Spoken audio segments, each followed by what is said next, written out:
Okay, ready?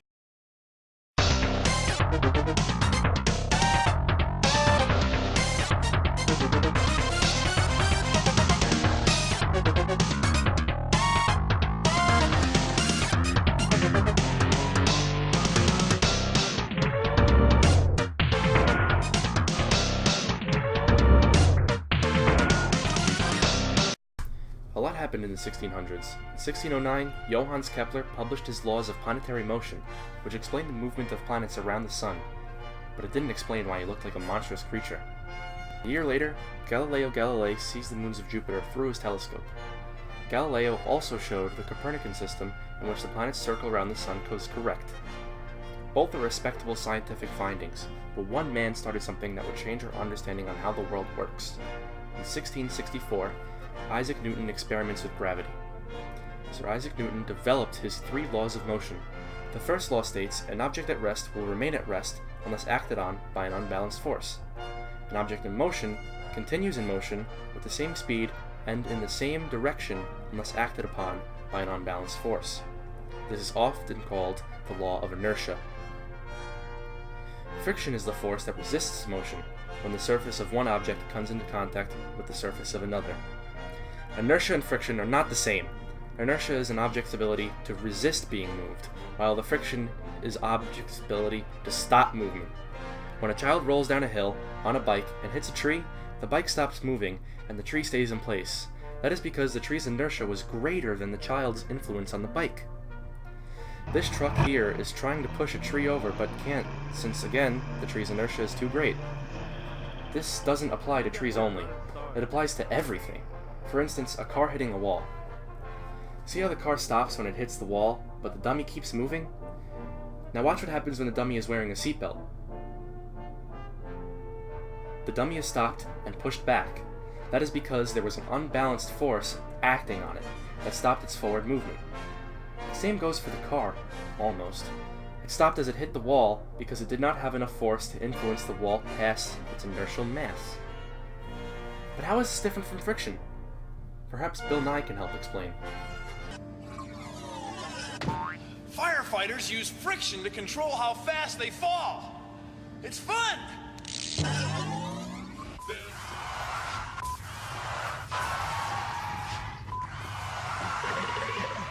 Almost slipped and fell there. See, it's friction that makes your feet stick to the floor. And it's friction that makes your fingers stick to these buttons. And when we make friction smaller, we can make the door slide open easily in its track. Slide open easily in its track. Yeah. See, friction is the force we feel whenever things are rubbing on each other. It's friction that makes this wooden box sort of stick to this table, so it's hard to push, but then it gets easy when it's rolling on these hard metal rollers. It's friction that lets you stand like this, see? My feet are sticking to the floor. If my feet weren't sticking to the floor so well, I couldn't do this. Phew. Take a look at this. It's our friction ramp of science. And it's a little bit tilted, see? Now up here is a triangular weight. Well, gravity is pulling it straight down, but it's not sliding down the ramp. What's holding it there is the force of friction pushing this way. Now watch what happens when we make the ramp steeper. The weight's the same, but the force between the ramp and the weight gets smaller and smaller. And then it slides downhill. It slides downhill. See, the harder things are rubbing together, the more friction there is. Now watch what happens when I push it back.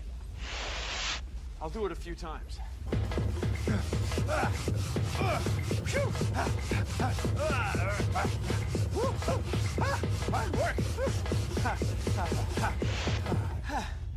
Now, I've been working pretty hard, but the weight hasn't gone anywhere. What happened to all that energy, all that work I did? Well, if you feel the ramp, it's a little bit warm. Friction turned that work into heat. It happens every time. See, friction is everywhere.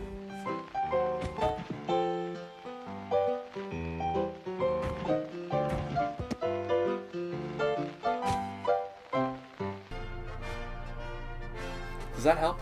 I hope so, because I ain't stopping. I gotta go fast.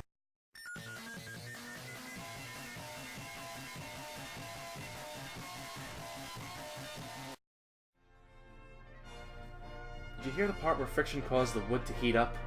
That works in other situations too, like rubbing your hands together. The infrared cam shows the heat on his hands spikes after he rubs his hands together. The same also happens with an Indian burn. Ah! Ah! Ow, it really does hurt!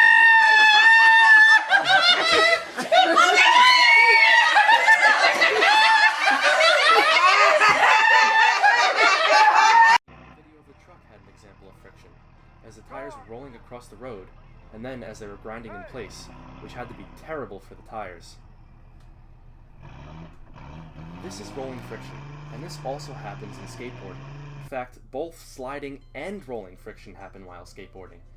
There is friction on the skater's foot that is on the deck, which keeps him or her on the skateboard, and there's also friction on the foot pushing off, which keeps the skater from slipping as they push off. The wheels have friction on the ground as they roll, which prevents them from slipping but also slows the skateboard down. I skateboard, and I am definitely better than this guy. I wondered how two different surfaces were affecting me.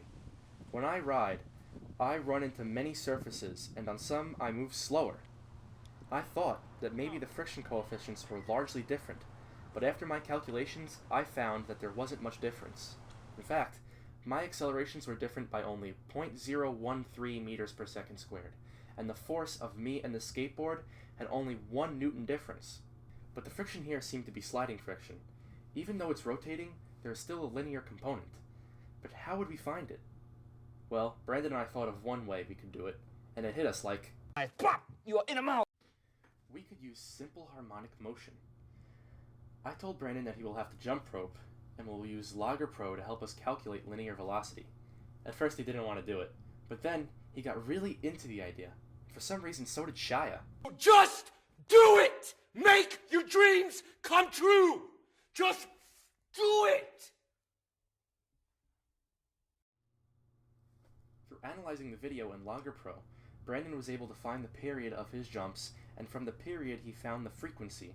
Once he had the frequency, he calculated the rotational velocity. He then measured the amplitude of the jump rope, and from there, he found linear velocity. What? This is all the time we have? Damn, I was just getting to the part about Soviet Russia. Whatever, cue the anthem. We'll do it live!